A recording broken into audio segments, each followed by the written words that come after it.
Dadali po natin sa Victory Liner. Doon po natin ipapatracking to sa bus. Yung sasabay po sa bus po. Yan. Dadali po sa San Fernando, La Union. Okay, magandang araw po sa inyo mga boss madam. Meron tayong panibago na gawa na spatcher, nasal launcher. Thank you Lord. At meron tayong panibagong blessing.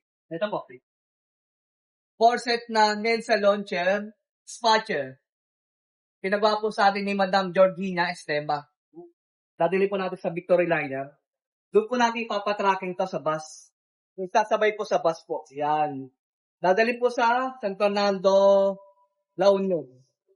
Okay? Babalutan po natin ito ng box at plastic para safe na safe po yung karga natin. Yan. Tapos lang po namin ito linisan. Ibabaksa po namin at babalutan ng stretch film. Okay? Okay. Ang ginamit po natin leather dito ay Albeo.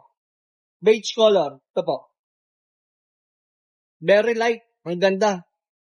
Napaka-elegante na kulay na to. Itong leather na to ay maganda. Branded naman to. Subok na po natin itong leather na to. Yung Rotex foam pa rin po ang gamit natin. Ang kagandaan nito, meron tayong kinabit na crystal button. Straight armrest, no? High back siya. High back. Straight. Malinis yung pagkakagawa, oh. Kahit sa siding, oh. Pakita natin, oh. Kahit sa siding, malinis. Yan. Meron tayong kasamang patungan ng paa. Meron tayong stool. Okay, pakita natin yung baba. Maganda rito, may double pasada. At ang ginamit natin paa rito, at ginamit po natin paa ay ahoy. Kaya para solid na rin po. Quality na rin po ito. Mas maganda po ito sa ginagamit natin before na chrome legs. Ito, quality talaga, ahoy. May clear banis, natural banis. Yan. Yan, oh, so ito. 4 inches yung foam, makapal din. Yan, subukan po natin mapuan.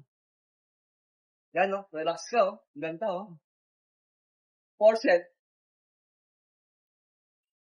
Thank you po kay Madam Georgina Estepa. Okay po, thank you po kay Madam na nagpagawa nito. Ay si Madam at online transaction lang po sa atin. Nagtiwala po at nagpagawa po sa atin. Thank you po. Maraming salamat po. God bless po.